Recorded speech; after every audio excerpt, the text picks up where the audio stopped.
Selamun aleyküm. 5 Aralık'ta dünyada ve Türkiye'de neler yaşandı? Tarihte bugün hangi gelişmeler oldu? Hep birlikte bakalım. 5 Aralık 1904. Japonlar Port Arthur'da Rus donanmasını yok etti. Japonya'nın Rusya'yı uzak doğudaki yayılmacı politikadan vazgeçmek zorunda bıraktığı ve Eylül 1905'e kadar süren Rus-Japon Savaşı, Kore ve Mançurya üzerindeki nüfus çekişmesinden kaynaklanmıştır. 1923. Halifeliğin kaldırılmasının büyük bir hata olacağını bildirdiği ve Hindistan-Pakistan Müslümanlarının liderleri Emir Ali ve Ağa Han tarafından Türkiye hükümetine gönderilen mektup henüz resmi açıklama yapılmadan İstanbul gazetelerinin bazılarında yayımlandı. 1927. Cumhuriyet döneminin ilk kağıt paraları tedavüle çıkarıldı. 1, 5, 10, 50, 100, 500 ve 1000 liralık olmak üzere 7 ayrı değerde çıkarılan banknotlar eski Türkçe ve Fransızca bastırıldı. 1996.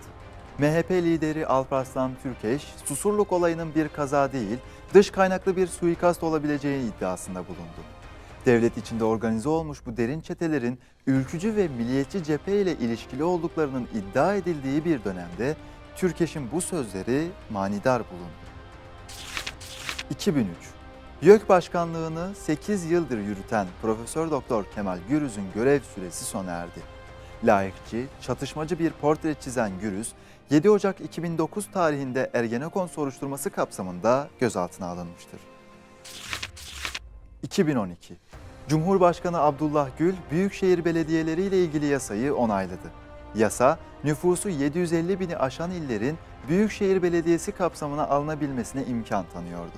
Yasaya göre Aydın, Balıkesir, Denizli, Hatay, Malatya, Manisa, Kahramanmaraş, Mardin, Muğla, Tekirdağ, Trabzon, Şanlıurfa ve Van büyükşehirler arasına katıldı. 2012. Taliban, Afganistan'ın en büyük ikinci şehrinin havaalanına bir eylem düzenledi. Taliban, eylemde 4 helikopter, 5 hava aracını imha edildiğini ve 18 ABD'li askerin öldürüldüğünü duyurdu. 2014. Diyarbakır'da 6-8 Ekim Kobani bahaneli saldırılar sırasında PKK-HDP'liler tarafından vahşice katledilen Yasin Börü ve arkadaşlarının katil zanlıları olarak gözaltına alınan 24 kişiden 17'si serbest bırakıldı. Zanlılardan sadece 7 kişi tutuklandı.